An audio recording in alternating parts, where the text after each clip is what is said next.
যারা শহীদ হয়েছেন এবং বিশেষ করে আমাদের লেখনী শক্তি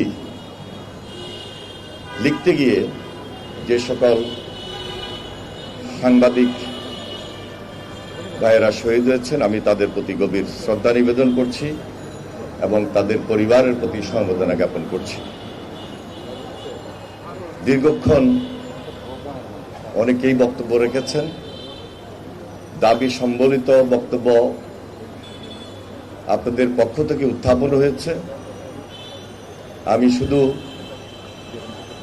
এই সময়ে এই অন্তর্বর্তীকালীন সরকারে যারা দায়িত্বে রয়েছেন তাদেরকে স্মরণ করে দিতে চাই যে আমরা বিগত সময়ে যে আন্দোলন সংগ্রামে রাজপথে ছিলাম, যারা আজকে প্রিয় সাংবাদিক, তাদের উপস্থিতি আমাদের আন্দোলন সংগ্রামকে অনেকভাবে অনুপ্রাণিত করেছিল। আমরা যেমন রাজপথে থেকে যুদ্ধ করেছি, লড়াই করেছি, সংগ্রাম করেছি, আমাদের সাংবাদিক বন্ধুরাও আমাদের সাথে থেকেই অগ্রণী ভূমিকা পালন করেছেন, লড়াই করেছেন, সংগ্রাম করেছেন। আজকে তাদের যে দাবি, এই দাবি এই মুহূর্তে যেটি অন্তর্বর্তীকালীন সরকারের দায়িত্ব থেকে আপনারা করতে পারবেন, আমি মনে করি খুব দ্রুততম সময়ের মধ্যে এই দাবিগুলো নিষ্পত্তি করবেন এবং এটি আমাদের প্রত্যাশার মধ্যে রয়েছে। তাছাড়া আজকে আমাদের প্রধান অতিথি তিনি উপস্থিত রয়েছেন। এদেশের গণতন্ত্রের ভিত শক্তিশালী হওয়া মানেই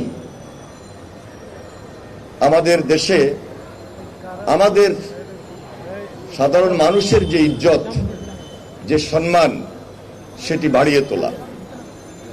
সুতরাং গণতন্ত্রের ভিতকে শক্তিশালী করার জন্য আপনার নেতৃত্বে দীর্ঘ লড়াই, দীর্ঘ সংগ্রাম এবং আগামী দিনও যে সংগ্রাম, সেই সংগ্রামে আপনি আমাদেরকে যেভাবে উদ্বুদ্ধ করেছেন, এই লড়াইয়ে প্রিয় সাংবাদিক বন্ধুদেরকেও উদ্বুদ্ধ করেছেন।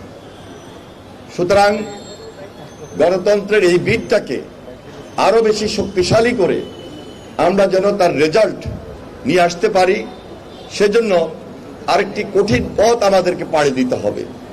এই কঠিন পথ, আমাদের টার্গেট, যে টার্গেটটি রয়েছে আমাদের কাঙ্ক্ষিত লক্ষ্যে পৌঁছা, সেটি হলো এই দেশে জনগণের সরকার প্রতিষ্ঠিত করা।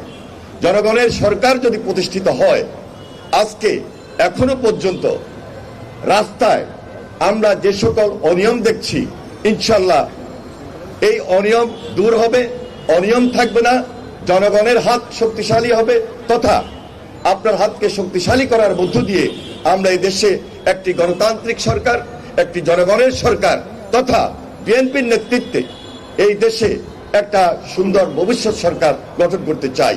আহ্বান